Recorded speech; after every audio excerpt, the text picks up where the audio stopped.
मसला तो एक मान रहे हैं, उसके बावजूद फिर ये कहना, अब चलें छोड़ दें उस बात को। रिव्यू में कोर्ट से रिलीफ लेने के लिए one must be humble. My Lord, बात आप हंस के खुशी से ले सकते हैं, वो लड़के नहीं लिया जा सकता सर। न किसी के तज़हीक करके ली जा सकती। I will keep that admonition in mind, my lord. This is not for you, this is for me. My lord, therefore, that's a different matter. That's how your lordship will decide a review. Can we say something else other than these 3 judgments or 4 judgments? My lord, your lordships may, in review jurisdiction, there have been situations where the courts have said something else. And while exercising 187.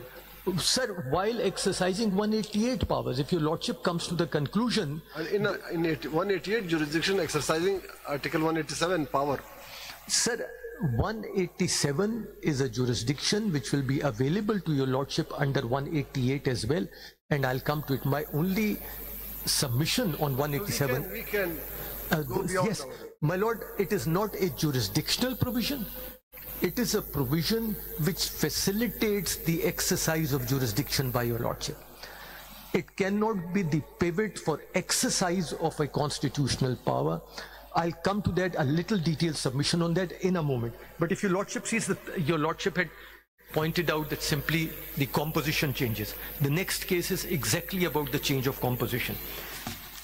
Interquest Informatic Services versus Commissioner of Income Tax. This is, my lord, volume 2, tab 9.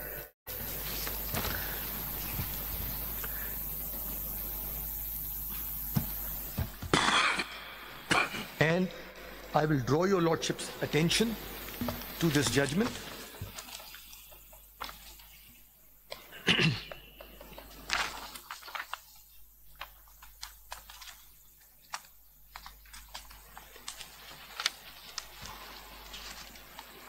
Your lordship will see paragraph 3,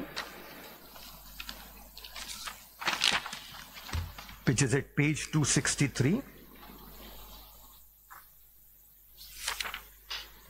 Established instances, these are the last 6 lines of the paragraph. Established instances falling within the scope of error apparent on the face of the record include judgments passed on an erroneous assumption of material facts, or by overlooking a material question of fact or law, or an important aspect of the matter, which if noticed and considered earlier, would have direct bearing on the conclusions reached by the court. So what was beyond the admitted facts? What is in the judgment which is beyond? My lord, if we accept this test, now let me, so the test is clear. The test is that there should not be a constitutional usurpation, or there should not be a constitutional mutiny for a review jurisdiction to be exercised.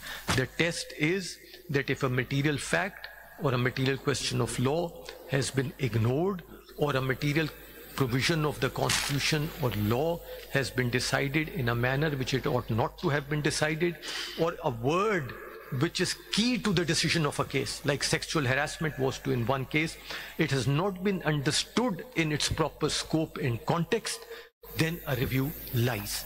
And my submission is that when you go to the facts, I'll explain to your lordship what it was said by me earlier, so I will not be repeating it, but I will be saying in rebuttal that that error has been pointed out, and I will deal with that. But before I proceed, and may I just point out one thing, my lord, because your lordship has asked about the facts, and I will deal with them in a little bit more detail, not in great detail. My lord, one of the things which your lordships have noticed about the majority judgment is that in spite of the fact that the parliamentarians had exercised their option after election within 3 days to join a particular political party. Now I'm talking of 41 at the moment, I'm not talking of 39. Join a particular political party.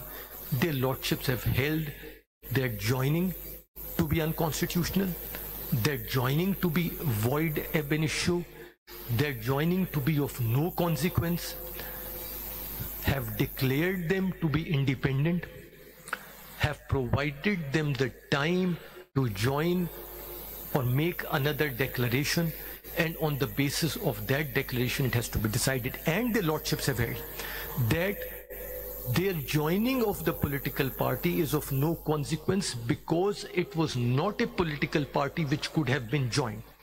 My lord, when a person gets elected as a member, let's say independent candidate, he has a number of options.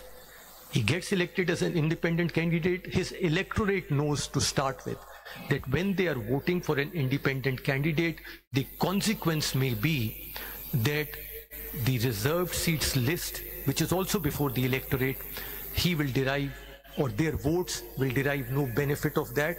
And this man, if he doesn't join a political party, or woman, if he or she doesn't join a political party, the consequence will be that they will not have any say and the seats will go to the political parties. Take an example, my lord, a candidate gets elected and he decides not to join a political party at all. Any political party. No seats will be given. If it is 1 or 10 or 50, no matter how many independents are, they are not entitled to any seats. They have another choice. So they have a choice to remain independent, but they have a second choice. The second choice is that all those independents may come together and form a political party. Can anyone stop them under Article 17 from forming that political party? No.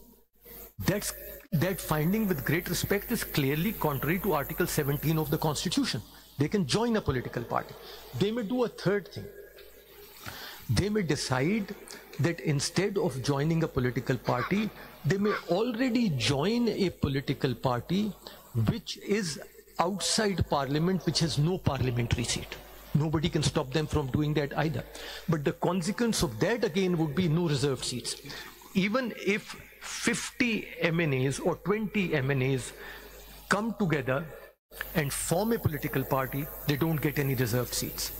If the same number of MNAs join a political party which has no existence in Parliament, they again don't. To say only in a situation where a political party at least one seat and the independents maybe 1 or 100, they join that political party. In that scenario, that party will be entitled to get special seats. So this is what 13 members have said, that the SIC is not entitled because it did not contest election nor secure any seat during the general election. So irrespective of the fact that 80% joined, 40 joined, how many members joined, but they're not entitled. This is a unanimous judgment of 13 members, yes, which the other side is accepting. Yes.